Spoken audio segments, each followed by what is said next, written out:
بغیوں کے اولاد ہے اگر بدکارو د زناکارو اولاد دے سوچ مرزا غلام قادیانی نبی نمانی مفتی صاحب رحمت اللہ علیہ چکل دے عبارت دا اظہار اکو طول اراکین پارلیمنٹ یو بلتا او قتل چخا مونگ وست کافران یو مونگ جہنمیان یو او مونگ دے کنجر اولاد یو زکا مونگ مرزا غلام قادیانی نبی او پیغمبر نمنو آغا وقت کے دا اراکین پارلیمنٹ دی آغی پتیور باندے دا مرزا ناصر قادیانی پوشو دا آغی عبارت تعبیر او تشریح او تعویل کول اغختل او دائی ہوئے چھ مفتی سے فهم ذریت البغایا سوک چھ مرزا غلام قادیانی نبی نمانی حغد زناکارو دا کنجرو اولاد دا مانا تا غلط اکڑلا بغایا دا پا مانا دا سرکشو سر رازی مفتی صاحب رحمت اللہ علیہ ورطا دا خپل مانا پد استدلال کے دا قرآن کریم آیت پیش کی وما کانت امک بغیا او ستا مور بدکارا و گناہگارا و زناکارا نوا حغا ورطوی اگا خو بغیا راغلے دے او مرزا غلام قادیانی بغایا استعمال کرے دے مفتی صاحب رحمت اللہ علیہ ورطا فرمائی بغیا مفرد دے بغایا جمع دا مفرد او دا جمع ترمنزا پا افرادو کے خو فرق وی خو پا حقی کے پا معنی کے حس قسم دا فرق نوی مفتی صاحب رحمت اللہ علیہ دا حدیث نا حوالہ پیش کی چی بغایا پا معنی دا بدکارو زناکارو سر رازی او دا امام ترمذی صاحب رحمت اللہ علیہ یہ ترجمت الباب پا پارلیمنٹ کے حقا پیش کی اراکین پارلیمنٹ دوڑان دے اور فرمائی البغایا اللاتی ینکحن انفسهن بغیر بینہ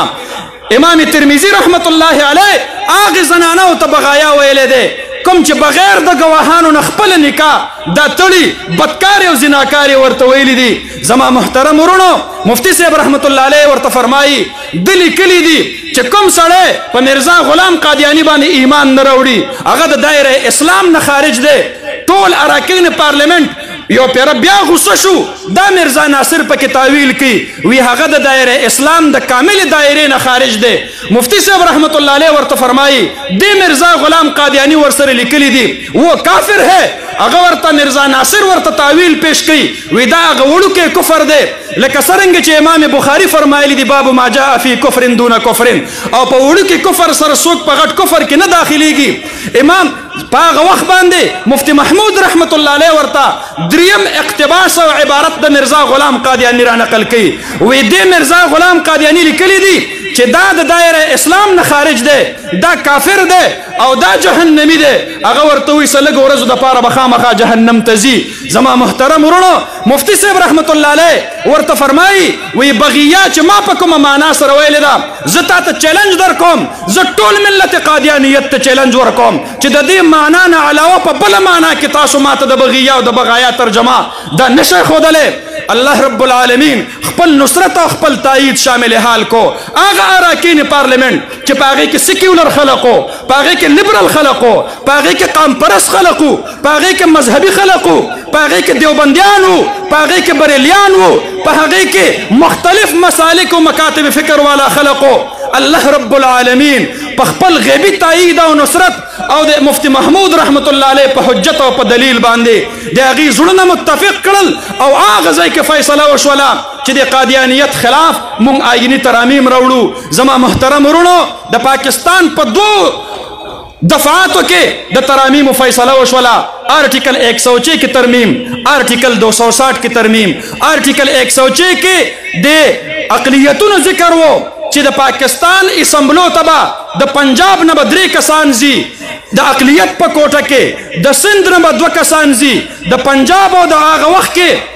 دا صوبہ سرحدنا یو اقلیتی ممبر بزی بیا دی اقلیت وضاحت شویو اقلیت سوک دی غیر مسلم سوک دی پاکستان کے کم اقلیت پاتی کی گی زما محترم رونو التے ہندو لکلیو التے سکھ لکلیو التے بدھ مذہب لکلیو التے فارسی لکلیو التے شیڈول کاسٹ لکلیو مفتی محمود صاحب رحمت اللہ علیہ و فرمایل دے اقلیتو دے غیر مسلموں پا دا لسٹ کے دے مرزا غلام قادیانی پیروکار پا کے اولی کے التا دا آغا وقت اٹارنی جنرل یحییٰ بختیار و وزیر قانون عبدالحفیظ پیرزادہ اگوی اختلاف اکو وی د اقلیت په لیست کې د دې د نمونو لیکلو څه ضرورت دی؟ مفتی صاحب رحمت الله علیه ورته فرمایل ولې دا د نورو اقلیتو تاسو نمونه نه دي لیکلي؟ هغې ورته وویل چې د نورو اقلیتو مطالبه کړې وه ځکه مونږه د هغې نمونه په اقلیتو کې شامل کړي دي. مفتی صاحب رحمت الله علیه ورته فرمایل دا خو زمونږ فراخ دلی ده چې قادیانیانو مطالبه نه ده کړې او مونږ ورته د اقلیتو حقوق ورکول غواړو. بیا د نوم لیکلو باره کې خبره راغله نو عبدالحفیظ پیرزاده ووی چې احمدی به ورسره ولیکو. مفتی محمود صاحب رحمت الله علیه ورته فرمایي قادیانی احمدی نہیں ہے احمدی اور محمدی ہم ہے. د احمد او د محمد نسبت مونږ ته حاصل دی. دا خو احمدی نه دي، دوی ځان ته احمدیان وایي. مفتی صاحب رحمت الله علیه ورته فرمایل مرزا غلام قادیانی کے پیروکار به لیکې. هغه ورته وایي مفتی صاحب آئین پدې کې خو کلیات ذکر کیږي د شخصیات نمونه پدې کې نه. مفتی صاحب رحمت الله علیه هغه ورته فرمایي ولدا قائد اعظم محمد علی جناح صاحب نوم پکې نشته دی. نو هغه عبدالحفیظ پیرزاده ورته وایي هغه خو ښه سړی و او دا مرزا غلام قادیانی دا خو یو پلیت بیکاره سړی دی. آئین کې د نوم لیکلو سره به د آئین پاکه مسوده پلیته شي. مفتی صاحب رحمت الله علیه ورته په دلیل کې وایي کو د غلط نوم لیکلو سره کتابونه غلطېدلې او پلیتېدلې. بیا قرآن کې د فرعون نوم راغلی دی، د شداد د حامان نوم پکې راغلی دی، نمرود او د مختلفو نمونه دا پکې راغلي دي. دې سره خو د قرآن کریم په تقدس کې په هغې کې خو څه فرق نه دی راغلی. زما محترم ورونو هغې نه وروستو مفتی صاحب رحمت الله علیه مطالبه تسلیم شوه خو عبدالحفیظ پیرزاده ورته وایي وایي دا به مونږه بریکټ بند ولیکو. مفتی صاحب رحمت الله علیه ورته فرمایي کوم څیز چې بریکټ بند ولیکلی شي هغه ثانوي حیثیت لري او په پاکستان کې مرزا غلام قادیانی پیروکار دا په ثانوي حیثیت کې اقلیت نه دي. د ټولو نه لوی غیر مسلم او اقلیت په پاکستان کې دا قادیانیان دي. الحمدلله هغه وخت باندې په دې باندې فیصله وشوله او بیا د آئین په دفعه 260 کې هم ترمیم کیږي. د هغې تحت د مسلمان تعریف لیکلی کیږي. مسلمان هغه کس دی الله رب العالمین واحد لا شریک منی او جناب محمد رسول الله صلی الله علیه وسلم هغه غیر مشروط طور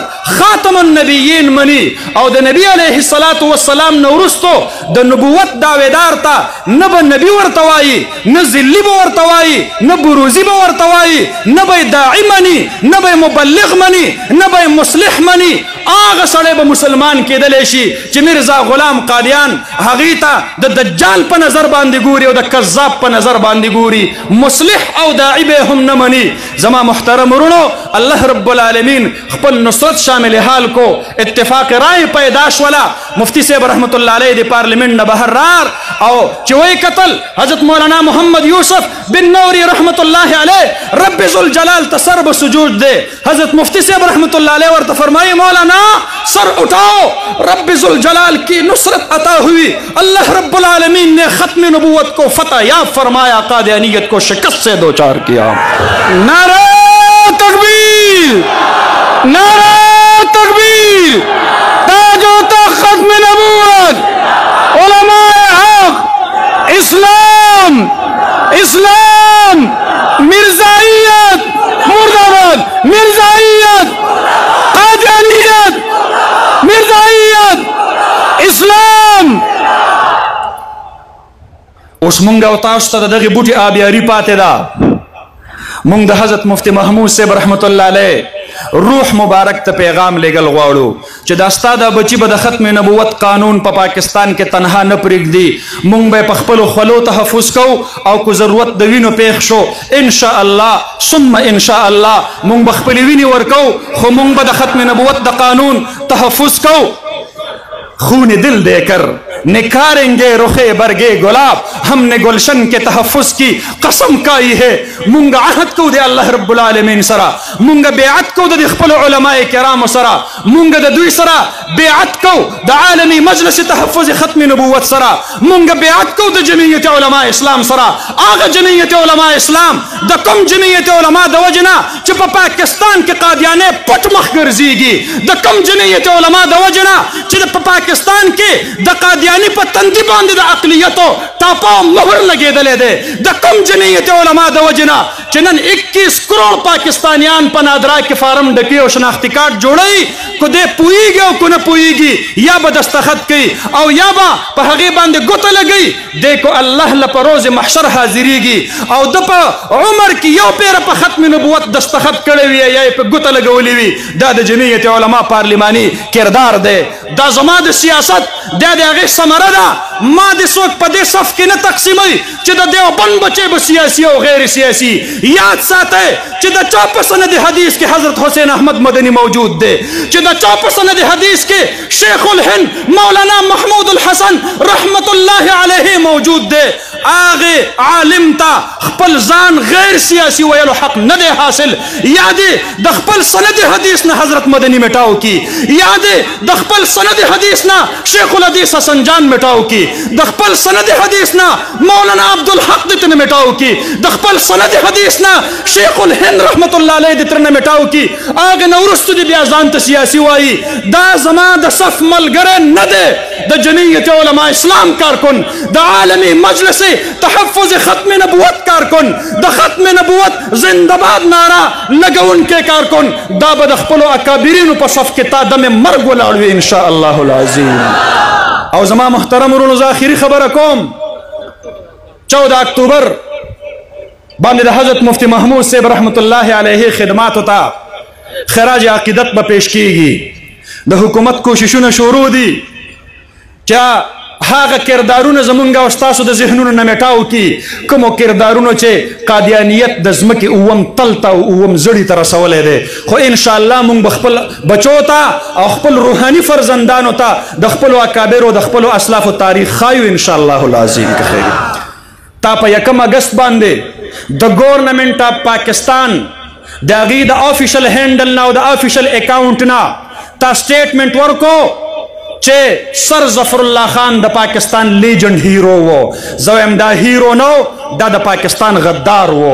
د د لاسه کشمیر زمونږ د لاسه تلی دی په باونډري کمیشن کې د د غدارۍ د لاسه ډېر لویه رقبې د مسلمانانو د انډیا لاس ته ورغلي دي ګور داسپور او قادیان چې نن د انډیا په لاس کې دی دا د دغې بدبخته انسان وجه وه د د لاسه 14,000 مسلمانان په 1953 کې شهیدان شوي دي حضرت مولانا احمد علی لاہوری رحمت الله علیه ته د ملتان په جیل کې زهر ورکړي دي د زمونږ اکابرو ته تکلیف رسولی دی د ټولو نه بړکر دا د ختم نبوت غدار و د ختم نبوت غدار د پاکستان وفادار نشي کېدلی او نه په پاکستان کې هغه هیرو کېدلی شي زمونږ هیرو مفتی محمود رحمت الله علیه دی زمونږ هیرو مولانا شبیر احمد عثمانی رحمت الله علیه دی زمونږ هیرو مولانا غلام غوث هزاروی رحمت الله علیه دی زمونږ هیرو په هغه وخت کې 172 اراکین پارلیمنت چا چې په ترمیم ختم نبوت باندې دستخط کړی دی چې د هرې پارټۍ دي چې د هر ګوند دي هغه زمونږ هیرو دي انشاءالله مونږ به د خپلو اکابرو دغه تاریخ او دغه پارلیماني کردار دا د خپل نوي نسل ته ښایو انشاءالله او تاسو به پکې بھرپور شرکت کوئ انشاءالله العظیم. او زه د دې سټیج نه ډېر پرزور مذمت کوم چې کله عشره ختم نبوت دا په ټول پاکستان کې په دې پروګرامات شروع دي حضرت مولانا صاحب تاسو ته د پیښور خبره وکړله 25 سپتمبر باندې په لیاقت باغ کې دی په 7 سپتمبر باندې په مینار پاکستان کې دی تاسو به یا خبر یې او یا نه حکومت پاکستان هغه د فل لاک ډاون اعلان کړی دی چې تر 12 سپتمبر پورې چونکه عشره ختم نبوت شروع ده د ختم نبوت اجتماعات د هغې د بندولو لپاره د هغې کوششونه دي انشاءالله ثم انشاءالله دا آواز څوک نشي روکولی انشاءالله را سره په زوره باندې ووایه دا د مدینې د جانان د عاشقانو آواز دی دا د نبی مهربان د غلامانو آواز دی دا د دواړو جهانو د سردار مبارک سره خپل مال او جان قربانونکو خلقو آواز دی دا آواز تا پلار هم نشي روکولی او یاد ساته د مغرب د طرف نه د خوشحالۍ زیری را روان دي په کابل کې به ملا برادر وي او په اسلام آباد کې به مولانا فضل الرحمن وي انشاءالله دا د تکبیر نعره تکبیر تاج و تخت ختم نبوت قادیانیوں پہ لعنت قادیانیت الله رب العالمین دے دا ستاسو جذبه برقرار ساتي خو زه به په 14 اکتوبر باندې ستاسو په پیښور کې انتظار کوم انشاءالله العظیم.